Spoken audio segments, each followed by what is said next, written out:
você foi o profissional que melhor me fez entender a questão de períodos de locação. Isso. Né? Porque o mundo está em transformação, você falou aí logo no começo que o mundo condominial também está em transformação, e a gente teve há pouco tempo a entrada aí do Airbnb ou as plataformas de locação por curtíssima temporada. Então ajuda a gente a entender quais são os tipos de locação e depois qual é a característica desta locação de curtíssima temporada. Certo. Bom, é animado essa história, né? É animado. Hoje, só hoje, né, eu fiz uma pesquisa, e vamos falar de São Paulo, né? Embora o podcast esteja no Brasil inteiro. Decisões de 31 de julho, 8 de agosto e 10 de agosto. Todas desse ano. Desse ano. Bom, decisões que eu digo... Gente, coisa quentíssima, hein? Decisões que eu digo não é sentença, é acórdão. Já houve a sentença e depois não concordaram. Aí duas apelações cíveis, três apelações cíveis, quer dizer, foi para uma Câmara de Direito Público, Direito Civil, e lá os desembargadores decidiram se isso é viável ou não. E aí eu tenho aqui da 28ª Câmara, da 27ª Câmara e da 26ª Câmara. Olha que interessante. Uma escadinha aí. Duas favoráveis e uma desfavorável a essa questão. Por quê? A lei de locação, ela permite, ali nos seus artigos, que você possa locar, que é o costumeiro, por 30 meses. E depois há o outro artigo, que ela também permite que você loque por até, no máximo, 90 dias, que é o que a gente chama de curta temporada. E aí surgiu essa inovação, que é de curtíssima temporada, que não está na previsão da lei de locação, é um negócio jurídico amparado pelo Código Civil, mas que embarca mais na lei, né, de hotelaria, aplicável à hotelaria. E aí surge, então, a confusão, que é o que todo síndico está vivenciando e reclamando. O meu prédio é estritamente residencial, então eu não posso aceitar um serviço de hotelaria dentro da minha unidade. E aí começou a confusão no mercado. Aí depois eu vou ler aqui para vocês aqui uns trechos desses acordos e vocês vão dar risada. Porque se você perguntar para mim, Renato, posso ou não posso permitir Airbnb no meu condomínio que é estritamente residencial? Eu vou dizer para você que depende. Vai depender muito. Como um bom advogado, ele vai dizer depende. E isso dá raiva em qualquer síndico, porque ele quer uma resposta efetiva. Como eu estou dizendo aqui para você, eu tenho 2 acordos de São Paulo favorável e um desfavorável. E qual é o entendimento que prevalece? São os favoráveis. Infelizmente é isso. A maioria. A maioria. No final, Demilson me lembra, eu vou te dar uma dica para você conseguir escapar. Tá. Porque, por exemplo, esse aqui inclusive o edifício Málaga, né, um acordo que foi publicado em 31 de julho, o juiz, o desembargador vai dizer o seguinte, que a locação por curtíssima temporada, que é aquela que é inferior a 90 dias, é uma modalidade nova de locação. Olha que maravilha. Em razão do desenvolvimento de tecnologias digitais, que é equiparada à locação por temporada. A locação por temporada é que está na lei de locação. E aí ele vai dizer, conformado o autor, interpôs recurso de apelação, aduzindo basicamente que a locação de unidade condominial por período de dias, ou mesmo de horas, afronta a previsão convencional e regimental da destinação. Quer dizer, isso não está na previsão nem da convenção e nem no regulamento interno, cuja destinação é exclusivamente residencial das unidades, sendo que a presença constante de pessoas estranhas no condomínio prejudica a segurança e o sossego dos demais condôminos, não possuindo o autor estrutura hoteleira, motivos pelos quais se deve reconhecer a limitação legítima do direito de propriedade do réu, para que se abstenha de alugar sua unidade condominial por meio de plataformas digitais, inclusive Airbnb. E aí ele vai falar o seguinte, olha, na Assembleia, que é a causa de pedido dele, né, contrariando a convenção condominial e prevendo a destinação exclusivamente residencial para as unidades condominiais, e causando risco à segurança e ao sossego dos demais condôminos pela constante presença de pessoas estranhas nas dependências do autor, o réu em contestação afirma que trata de exercício regular e constitucional do seu direito, de propriedade que, de qualquer maneira, não há diferença entre a locação por plataforma digital, que é curtíssima temporada, e aquela realizada normalmente via contrato de locação de 30 meses ou de curta temporada de 90 meses, inexistindo desvio de finalidade da unidade condominial.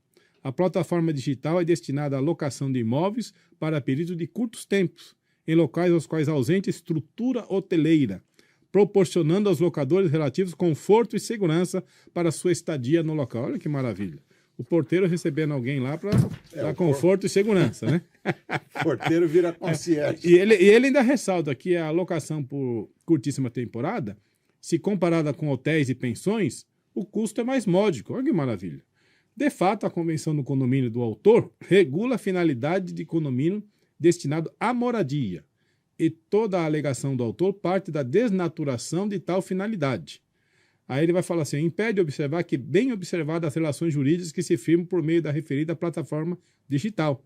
Não há como considerar que se trata de natureza jurídica diversa daquela atinente aos contratos de locação. Olha, o juiz, aqui ele inova. Ele vai dizer que o artigo 48 da Lei 8245, que fala de curta temporada, que é 90 dias, que é justamente aquela destinada à residência temporária do locatário. Que está na lei. Para a prática de lazer, realização de curso, tratamento de saúde, feitura de obras em seu imóvel e outros fatos que decorrem tão somente de determinado tempo e contrata por prazo não superior a 90 dias. Então, ele entende, esse juiz, que a previsão de curtíssima temporada não está lá na lei dos hotéis, aplicável aos hotéis. Estaria abarcada também por essa lei. Mas só que essa lei é clara, ela vai dizer que ela é, no máximo, até 90 dias, não por horas, não por dia. Aí ele fala assim, não, se é no máximo até 90 dias, quem pode o mais, pode o menos. E aí nos causa problema. O autor não narra que é absolutamente nenhum fato concreto de prejuízo. Isso aqui é o síndico. O autor é o síndico.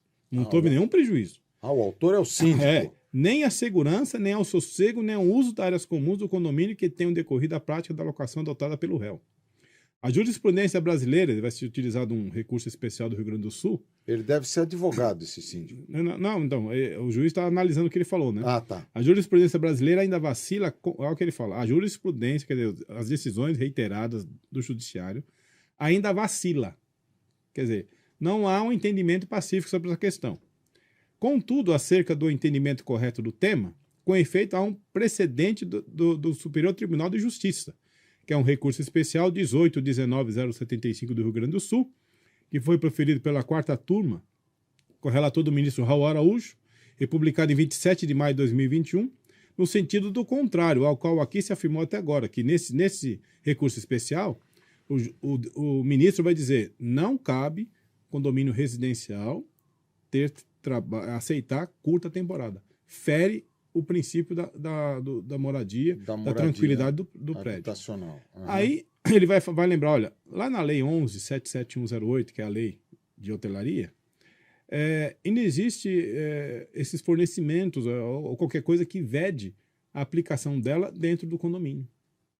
Lá não está dizendo, mas lá está dizendo que essa lei é destinada para turismo, lazer e hotéis. Tanto é que as empresas de hotelaria estão reclamando isso. Estão também querendo que se regulamente isso, porque se o condomínio agora vai concorrer com o hotel, eles vão perder clientes. E é a grande confusão. Aí ele vai falar assim, nesse teor vislumbra que esse tipo de locação não modifica a finalidade do condomínio. Quer dizer que o porteiro agora pode ser uma pessoa para receber hóspede, não tem nenhum problema. Pois consiste de aluguel por curta temporada em caráter residencial, ao qual encontra fulcro no artigo 48 da Lei 8245. Que o artigo 42 quer dizer, considera-se locação para temporada aquela destinada à residência temporária do locatário, não superior a 90 dias. E aí ele fala assim, não vislumbro má fé, não vislumbro prejuízo e não vislumbro intranquilidade. Aí ele fala assim, daí tem o que? A restrição ao direito de propriedade aqui que pega, né? Prevista no regimento interno se afigura como ilegítima. Porque o que ele vai dizer? Olha, lá no artigo 5º, 22, a Constituição vai dizer que é garantido o direito de propriedade. O fundamento para o direito de propriedade é quem é proprietário, ele pode usar, gozar, dispor e reaver. Então, esse direito de propriedade é constitucional. Eu não posso agora impedir o uso da propriedade, limitando o uso da propriedade. Mas o que todos nós entendemos é que se eu permito a hotelaria esse serviço de hotelaria, eu estou dando um desassossego ao condomínio. Esse hóspede que não é condômino, que chega na unidade residencial, ele vai querer e vai ter todo o direito de utilizar as áreas comuns. Todas as áreas comuns. Ele não conhece o regulamento interno, nem os horários de funcionamento do prédio. Em São Paulo, qual o horário que é a chegada dos voos internacionais? Madrugada. Então, aí esse porteiro vai receber o hóspede. Se não há uma comunicação, se ele não está sabendo, como é que ele permite a entrada dessa pessoa que chega lá, talvez nem a língua do país fale? Verdade. E o porteiro que está lá também não é bilíngue, nem trilingue. Nem é obrigado a ser. Como nós tivemos um caso que se administrava em Guarulhos, que tinha que ter recepcionista trilingue, porque o prédio dispunha de unidades para isso.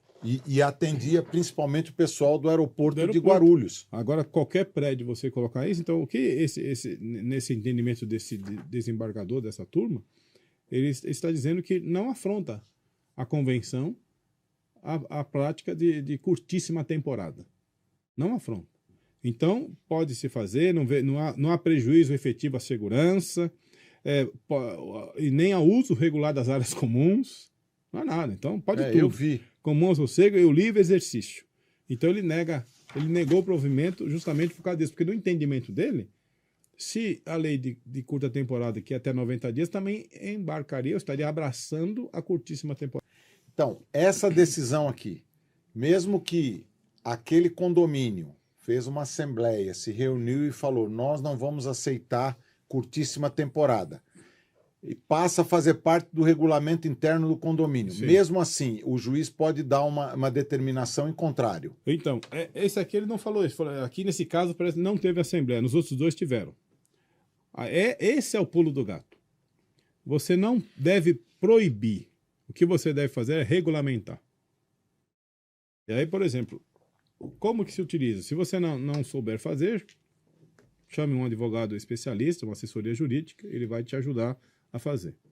Nos casos que eu regulamentei, todos eles eu coloquei no regulamento interno o quórum qualificado na votação. O quórum qualificado que alteraria a convenção. 2/3. 2/3.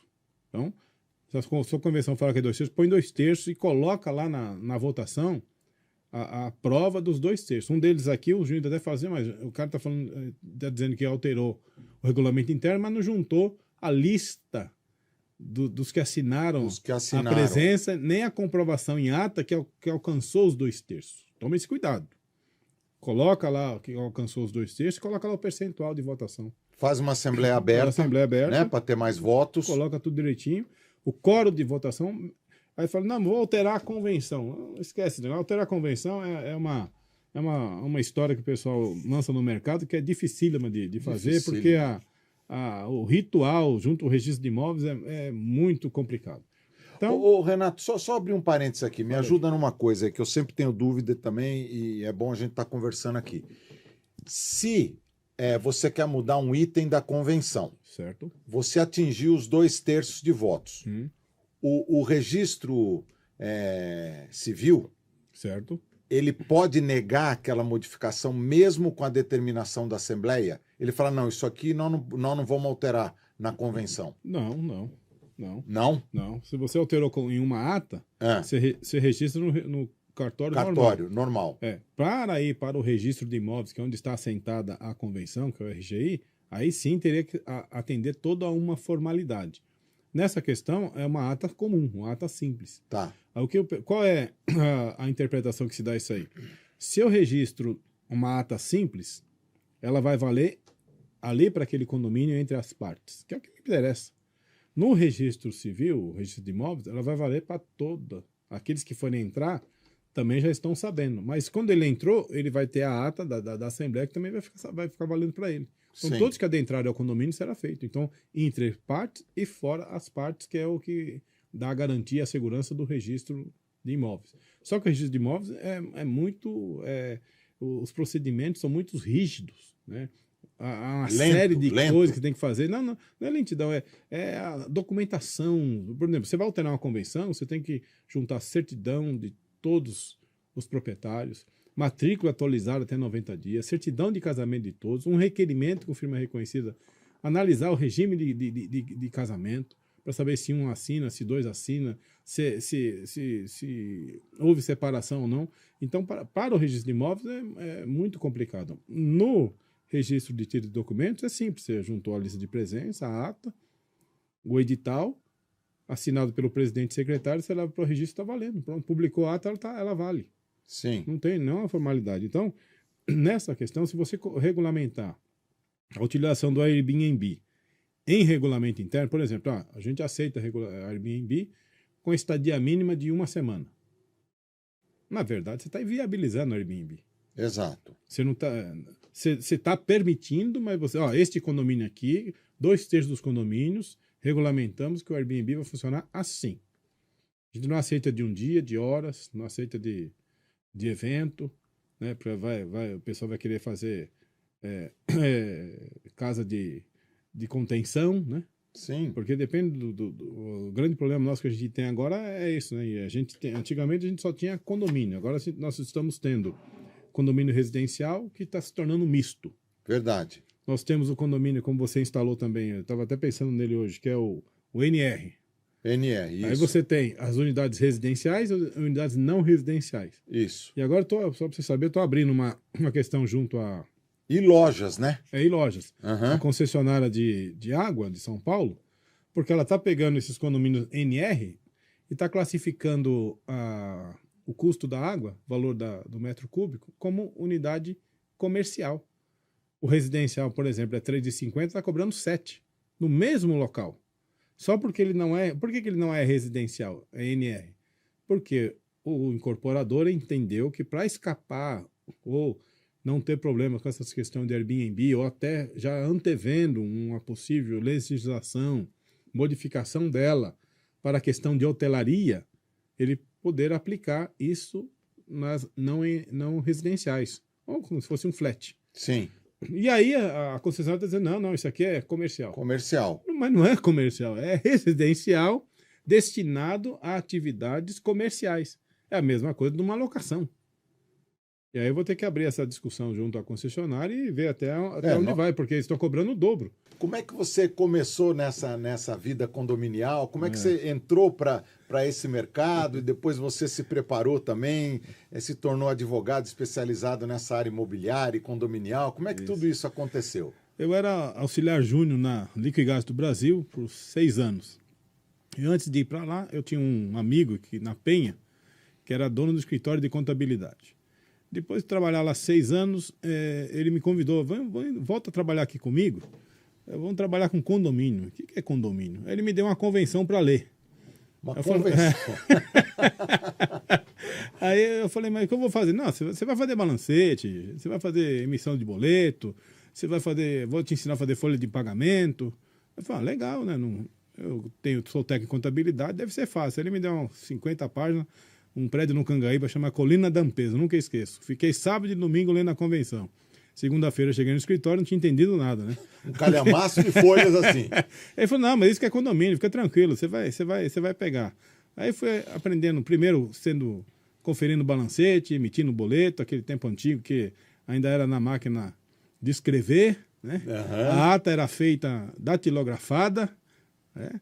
E as reuniões sempre presenciais. E depois vieram as impressoras, a matricial, e daí para frente. Passei por todo esse período da gestão. Mas naquela época, administrar condomínio era fazer reunião, atender síndico e emitir boleto e balancete. Mais nada. Hoje, o dia de hoje, você é praticamente um fiscal tributário da Receita Federal. Né? Hoje não dá, tem alguns condomínios que não se consegue administrar sem a presença de um jurídico, de uma assessoria jurídica, de um síndico profissional. O síndico profissional tem que ter algumas qualificações, como é o caso do Demilson, que é engenheiro, e todas as outras capacidades técnicas que tem, porque hoje os condomínios exigem isso, né? Sim. Aí depois que inventaram também os condomínios clube, a nossa situação ficou ainda mais aferida, né? Por um conhecimento, por uma tecnicidade que é muito grande. E assim, estou aqui nesta área há 18 anos. Só na Caram estou há 15 anos trabalhando ali como gerente geral da empresa e gerente de relacionamento.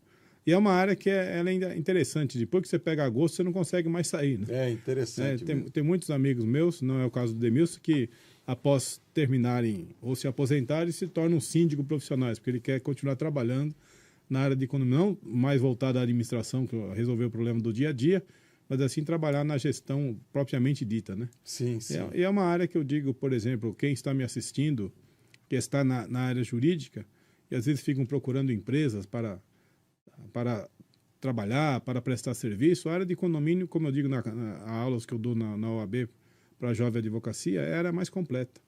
Porque o advogado que milita nessa área tem que ter direito do trabalho, direito civil, direito imobiliário, direito tributário, direito penal. Então tem que saber de tudo. Senão, se ele não tiver uma noção, pelo menos mínima, e especializado em algumas outras coisas, ele não consegue trabalhar nessa área. Então é uma área que, além da empresarial, que com a devido respeito, para mim, a melhor área ainda é o condomínio. Tá? Então eu queria aproveitar para vocês comentarem essa questão dos detritos que são jogados e que causam entupimento nas tubulações do condomínio, e as duas perguntas da Francis, que ela pergunta se o condomínio é responsável pelos resíduos das construções e o que pode ou não colocar nas lixeiras do condomínio. Gianfranco, é você. Então vamos lá. Viu, o condomínio... o difícil ele passa para você. Já vi. Então, o condomínio, se você é uma obra dentro da área comum do condomínio, quer dizer, pelo condomínio, responsabilidade do condomínio. Se a obra é na unidade individual, a responsabilidade é do proprietário. Tá? Inclusive, uma das recomendações que a gente coloca diretamente é, quer dizer, proteger a área de descarte, proteger a responsabilidade, ter a responsabilidade desse descarte de resíduos. E no outro caso, que ela perguntou também, não sei se foi ela ou foi outra pessoa, da proteção de drenos, de ralos, de entupimento, também. Uma das nossas recomendações é a proteção, porque esses resíduos... Mas, Gianfranco, o que acontece é o seguinte, o pintor acaba de trabalhar, ou o pedreiro acaba de trabalhar, ele vai no tanque ou vai na pia, porque não tem ninguém morando lá no apartamento. Vai lavar lá. Lava tudo lá, as tudo ferramentas, o resto de difícil massa identificar de corrida. onde veio, né? Não, é dificílimo, você não sabe, você só vê o problema, que normalmente explode no primeiro andar. Isso. Porque a tubulação lá embaixo, que vai para o subsolo, ela entope, e aí ela sobe e trava toda a coluna, quer dizer, a coluna ela volta. E volta os resíduos para o primeiro andar. Tem como evitar isso? Só uma questão de educação, de orientação. Exato. Normalmente, nós orientamos, quando aquele regramento que eu coloquei, que nós apresentamos e disponibilizamos para o síndico divulgar para todos os condôminos que nas páginas dos condomínios ou de outra forma que ele entender melhor, nós temos uma série de dicas e de propostas nós destacamos todas essas questões. Proteja seu ralo, porque o pessoal varre, faz aquela... Vai remover um revestimento. Usa lá ferramentas para remover o revestimento. Cai no chão o revestimento. O ralo tem que estar protegido. O ralo tem que estar fechado. Ele tem que estar com uma proteção, porque senão vai acabar entrando dentro do ralo. E depois, a hora que lavar, aquilo vai entrar para a tubulação e vai acontecer coisa muito pior do que isso que você falou. Uhum. A mesma coisa com lavagem de ferramentas nos tanques, na pia da cozinha, nos lavatórios. Eles vão tirar excesso de argamassa, de cimento, areia, cal. Isso vai criando uma crosta. Como cria a crosta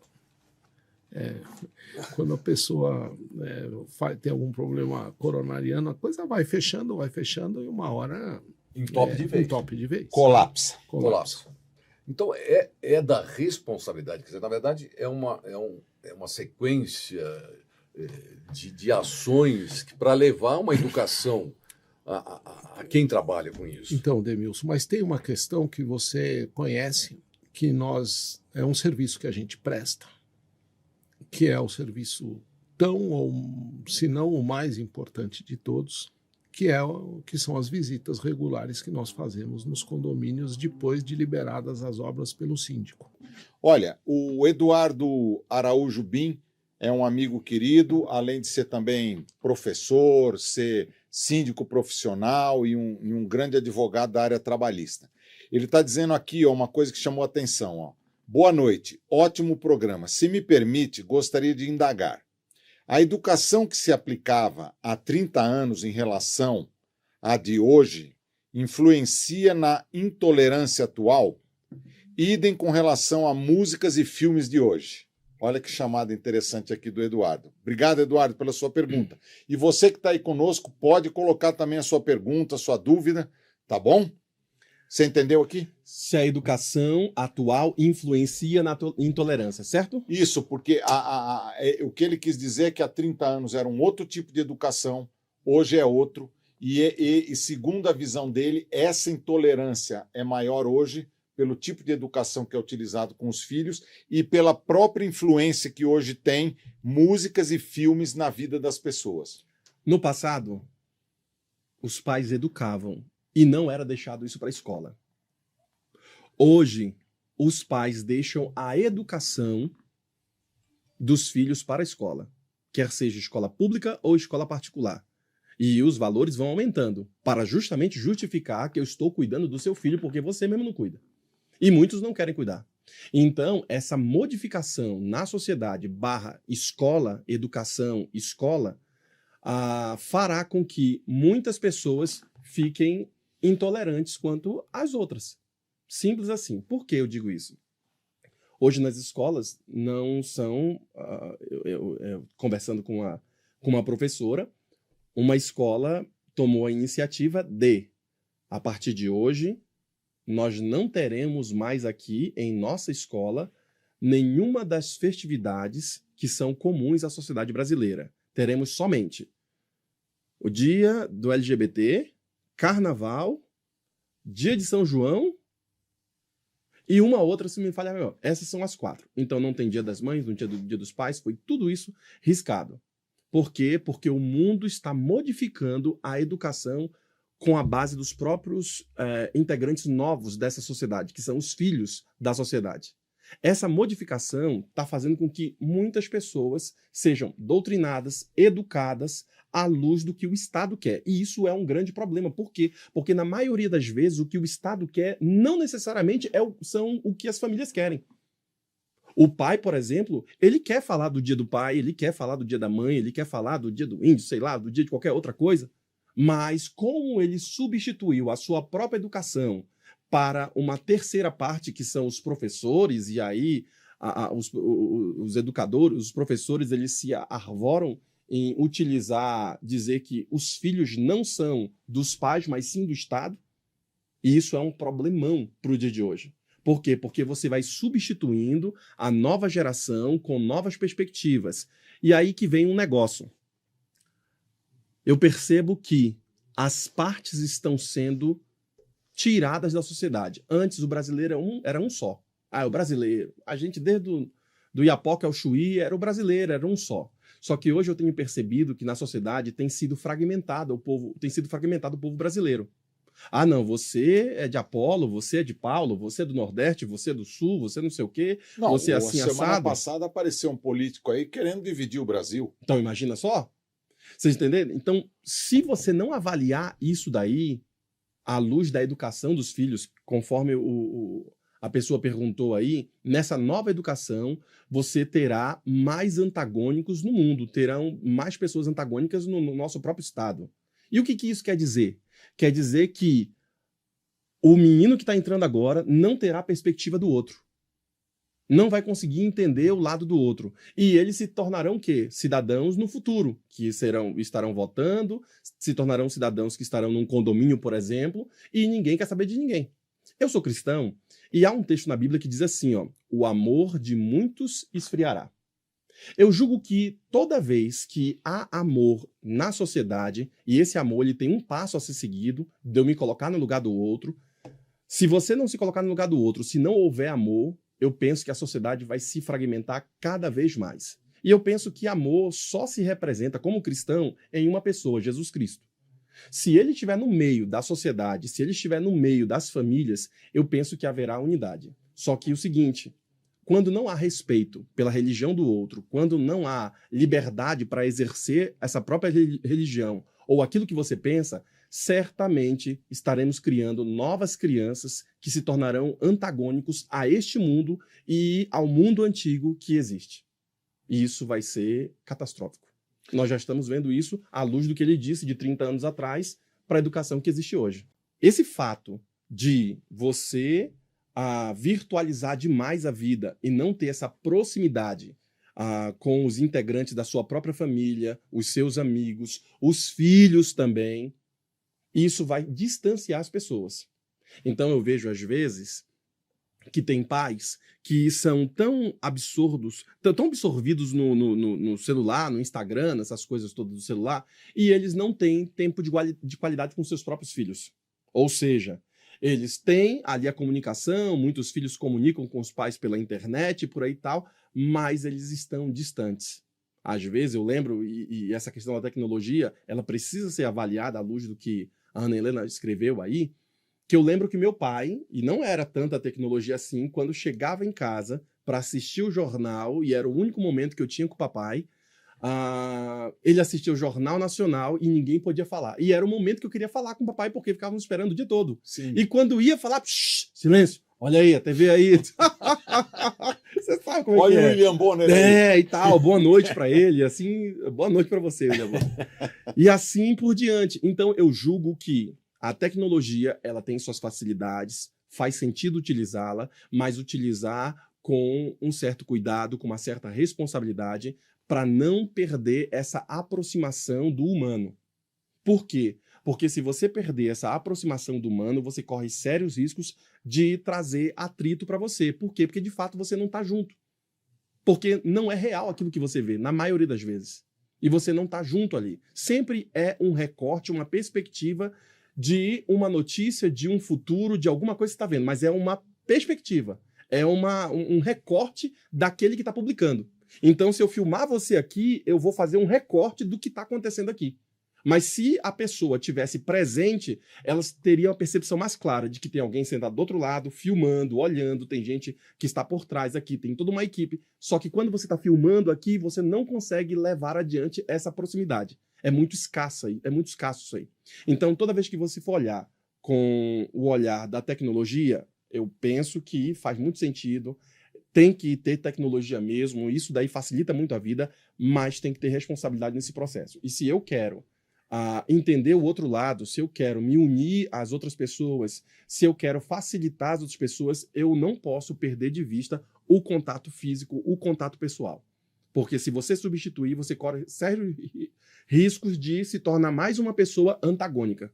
Não, é ele lá, eu aqui, a gente nem conversa. E pode ver que a maioria das vezes as pessoas estão sempre xingando É muito fácil, né? É muito fácil. É Só muito que no fácil pessoalmente o cara agredir não ali. é assim. É, Uhum. exatamente. Você tem razão. Então, na verdade, vamos dizer assim, a responsabilidade técnica pela execução daquela obra de reforma é daquele que foi contratado pelo proprietário, pelo condômino. Então, ele contrata um engenheiro ou um arquiteto para executar, Gerir e executar. executar e se responsabilizar pela obra. E essa pessoa encaminha essa documentação para nós, a gente analisa, vê se os documentos Se atendem à norma. Quais são basicamente os documentos que ele tem que apresentar? Projeto, memorial descritivo, detalhes construtivos. Quando eu falo de projetos, imagine, pode ser Arquitetura, pode ser elétrica, 1, 2 ou 5, 10, 20. ar-condicionado. Ar-condicionado, projeto executivo, automação. Porque isso vai desde a reforma mais simples até a mais complexa. Se está numa reforma simples, ele quiser mandar uma planta do demolir, construir, tudo bem, é possível ser analisada, principalmente se tiver um memorial descritivo. Mas Demilson, tem que ter o documento Claro, Sim, claro. profissional responsável. Nós vamos chegar lá. Vamos chegar lá. Qualquer que seja a complexidade da obra, o síndico deve ser informado o escopo da mesma. Isso. Quer dizer, o memorial descritivo ou o escopo, ele tem que ser informado. Vamos admitir que eu só queira pintar meu apartamento. Eu só vou pintar. Eu preciso de muita coisa? Não, mas eu tenho que informar. Tem que declarar. Eu tenho que informar o síndico. Quer dizer, através da gente. Quer dizer, ou se nós estivermos lá, ou outro igual a nós, ou Empresas equivalentes, Exato. vamos dizer assim. tem que ser informado de que aquela unidade vai iniciar uma pequena obra de reforma, De pintura. de gesso, molduras de gesso, coisas simples.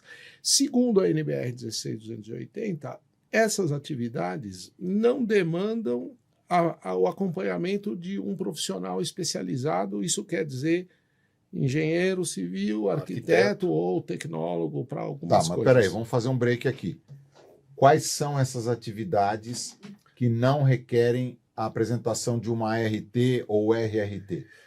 Na verdade, você tem ali um grupo de ações ou de reformas que não há necessidade. Por exemplo, uma pintura, a norma classifica algumas responsabilidades. Se eu vou alterar alguma instalação original, eu preciso, dependendo também do que vai ser alterado, eu preciso de um profissional especializado. Tem uma tabela na Isso. NBR. Certo. Então, Por a exemplo- NBR ela diferencia o profissional especializado do capacitado. Isso. Então, o especializado em resumo, fazendo para a gente ser rápido, o especializado é uma pessoa que tem diploma de engenharia civil, de arquitetura, ou é um tecnólogo para algumas De edificações. de edificações. Certo. Ele pode atender. E o capacitado é aquele que pode até saber mais que o engenheiro, que o arquiteto, que o tecnólogo, mas não tem o diploma. E não tem uma responsabilidade direta numa Técnica. Isso. Isso. Tá. A responsabilidade técnica não exige um responsável técnico. O proprietário pode assumir a responsabilidade. Então vamos lá. Entregou a documentação, vocês analisaram se está dentro da conformidade para aquela unidade dentro daquele condomínio, indicou para o síndico liberar aquela obra. Isso. O síndico automaticamente libera a obra, Libera a correto? obra. Perfeito. Aí vai ter um prazo de execução que pode ser de semanas, mas pode ser de meses também. Ou Sim. mais de um ano. Ou mais de, sim, dependendo do tipo do empreendimento. E isso está declarado, tanto na RT quanto no memorial. Tem que estar declarado. O prazo. O prazo. O prazo, correto. Aí como é que vocês agem? Cronograma. É um dos Cronograma. documentos que a Isso. gente pede é o cronograma de obras. Certo. Como é que vocês fazem para acompanhar a execução da obra, então? Porque, eventualmente, o cara manda uma documentação X e executa Y na obra. Perfeito. O escopo da obra, o memorial descritivo da reforma, que é o que a gente chama de escopo, Isso. é um dos principais Documentos que a gente pode checar. que nós procuramos checar nas visitas regulares e frequentes que nós fazemos em todas as obras que estão nos condomínios para os quais trabalhamos. Nós visitamos regularmente todas as reformas, nós verificamos se aquilo que foi projetado está sendo executado. Se divergir, a gente vai, de alguma maneira, alertar o síndico a divergência e se também verificar, apesar de não sermos responsáveis técnicos pelas obras de reforma, porque o responsável técnico é aquele que emitiu a anotação de responsabilidade técnica ou enfim, o documento RRT hábil do arquiteto, o documento que nós recebemos, mas se nós verificarmos também alguma desconformidade técnica, alguma atividade que não está de acordo com a boa prática de construção, nós também alertamos e, de alguma maneira, entramos em contato com o responsável técnico para alertá-los sobre o que nós estamos enxergando, sob pena da gente pedir para o síndico tomar as providências que o síndico achar melhor para impedir o mal feito. Que estão dentro da autonomia do Estão dentro síndico. Sempre, sempre a autonomia do síndico. Como é que você começou nessa vida condominial? Como é que você entrou para esse mercado e depois você se preparou também, se tornou advogado especializado nessa área imobiliária e condominial? Como é que tudo isso aconteceu? Eu era auxiliar júnior na Liquigás do Brasil por 6 anos. E antes de ir para lá, eu tinha um amigo aqui na Penha, que era dono do escritório de contabilidade. Depois de trabalhar lá 6 anos, ele me convidou, volta a trabalhar aqui comigo, vamos trabalhar com condomínio. O que é condomínio? Aí ele me deu uma convenção para ler. Uma convenção. Aí eu falei, mas o que eu vou fazer? Não, você vai fazer balancete, você vai fazer emissão de boleto, você vai fazer, vou te ensinar a fazer folha de pagamento. Eu falei, legal, né? Sou técnico em contabilidade, deve ser fácil. Ele me deu umas 50 páginas, um prédio no Cangaíba, chama Colina da Ampesa, nunca esqueço. Fiquei sábado e domingo lendo a convenção. Segunda-feira eu cheguei no escritório, não tinha entendido nada, né? Um calhamaço de folhas assim. Ele falou, não, mas isso que é condomínio, fica tranquilo, você vai pegar. Aí fui aprendendo, primeiro conferindo balancete, emitindo boleto, aquele tempo antigo que ainda era na máquina de escrever, né? A ata era feita datilografada, né? E as reuniões sempre presenciais. E depois vieram as impressoras, a matricial, e daí para frente. Passei por todo esse período da gestão. Mas naquela época, administrar condomínio era fazer reunião, atender síndico e emitir boleto e balancete, mais nada. Hoje, o dia de hoje, você é praticamente um fiscal tributário da Receita Federal, né? Hoje não dá, tem alguns condomínios que não se consegue administrar sem a presença de um jurídico, de uma assessoria jurídica, de um síndico profissional. O síndico profissional tem que ter algumas qualificações, como é o caso do Demilson, que é engenheiro, e todas as outras capacidades técnicas que tem, porque hoje os condomínios exigem isso, né? Sim. Aí depois que inventaram também os condomínios clube, a nossa situação ficou ainda mais aferida, né? Por um conhecimento, por uma tecnicidade que é muito grande. E assim, estou aqui nesta área há 18 anos. Só na Caram estou há 15 anos trabalhando ali como gerente geral da empresa e gerente de relacionamento. E é uma área que ela ainda é interessante. Depois que você pega gosto, você não consegue mais sair, né? É interessante. Tem muitos amigos meus, não é o caso do Demilson, que após terminarem ou se aposentarem, se tornam síndico profissionais, porque ele quer continuar trabalhando na área de economia, não mais voltada à administração, que resolver o problema do dia a dia, mas assim trabalhar na gestão propriamente dita, né? Sim, sim. E é uma área que eu digo, por exemplo, quem está me assistindo, que está na área jurídica, e às vezes ficam procurando empresas para trabalhar, para prestar serviço, a área de condomínio, como eu digo nas aulas que eu dou na OAB para a jovem advocacia, é a área mais completa. Porque o advogado que milita nessa área tem que ter direito de trabalho, direito civil, direito imobiliário, direito tributário, direito penal. Então tem que saber de tudo. Senão, se ele não tiver uma noção, pelo menos mínima, e especializado em algumas outras coisas, ele não consegue trabalhar nessa área. Então é uma área que, além da empresarial, que com a devido respeito, para mim, a melhor área ainda é o condomínio. Na minha comunidade cristã, onde eu frequento, eu tinha uma líder que ela tinha sérios problemas, assim como você está me dizendo lá no seu condomínio. Sérios problemas, brigava com um, com outro, e tinha uma série de fatores. E muitas pessoas ficavam chateadas com aquela pessoa. Mas houve um momento em que eu fui visitar aquela pessoa e conversar. De fato, ela tinha sofrido muito no passado, estupro, tinha sofrido também na criação dela, tinha sofrido também com os familiares. Muitas violências. Muitas violências, muitos porquês, muitos problemas que ela enfrentava. E aí, então, eu consegui ter um olhar de empatia porque eu olhei na perspectiva dela. Eu consegui entender o que aquela mulher sofria. Logo, eu comecei a fazer uma avaliação diferente. Antes, eu estava indo com um pensamento claro do que fazer com ela, que estava tendo sérios problemas com todo mundo, mas agora eu comecei a pensar diferente. Toda vez que eu consigo me inserir na comunidade que me rodeia, que eu consigo ver como a comunidade está vendo, então a minha percepção vai ser modificada. O problema está que, às vezes, nós não fazemos isso. E aí vem os antagônicos, vem os problemas. Um quer pensar de um jeito, o outro do outro, e ninguém quer mudar. Por quê? Porque nem se conhecem. Eu conheço muita gente que, às vezes, Demilson, tem uma visão de uma pessoa, mas vai comer na casa, vai passear um pouco, vai conhecer o camarada, vai ter uma festividade ou algo desse tipo, e eu começo a ter um olhar diferente daquele camarada. Por quê? Porque agora eu me aproximei dele. Quando você olha à distância, uma coisa, você não enxerga muito bem. Você está olhando à distância. Mas quando você vai mais perto, eu consigo ver o Demilson, o rosto do Demilson, o óculos dele. Você que está nos assistindo aí pela televisão, você não tem a perspectiva que eu estou tendo aqui, de ver o Demilson, a performance dele, as coisas que giram em torno, você está vendo de longe. Mas quando eu começo a olhar de perto o Demilson aqui, eu começo a ter percepção diferente de você. Então, toda vez que você começar a olhar de perto, na perspectiva do outro, eu penso que você vai modificar a sua visão. E aí, então, você consegue unir os antagônicos, você consegue, ao menos, lutar por aquilo que nós pensamos em comum.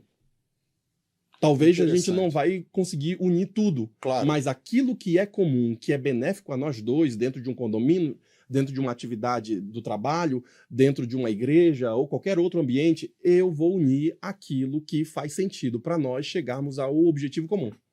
Por isso tem que ter um objetivo claro. Daí, então, quando você entra numa comunidade, tais quais a que você mencionou aqui, um condomínio, tem que estar muito claro para os condôminos qual o objetivo de todas aquelas regras. Toda vez que uma pessoa muda para lá ou vai se filiar àquele condomínio, você, obviamente, deve entregar umas regras para ele lá. Sim, ó, sim, tá o aqui regulamento impresso, interno. Isso, está impresso aqui para ti, para você saber como é que funciona aqui. Mas o objetivo daquilo é trazer o quê? A harmonia entre as partes que lá estão. Para juntar harmonia não é somente dar regras, mas garantir que nós, de fato, sejamos uma comunidade. Por quê? Porque o condomínio, uma igreja ou qualquer outra coisa tem o objetivo de quê? De se tornar uma comunidade. Para se tornar uma comunidade, eu tenho que estar junto. Eu tenho que pensar ali ao menos parecido ou ter o mesmo propósito de ir aonde eu quero chegar. Então, se eu quero chegar em determinado lugar, se é o objetivo daquele povo em comum ali, então a gente tem que pensar junto e caminhar junto. Não necessariamente igual, mas junto num só propósito.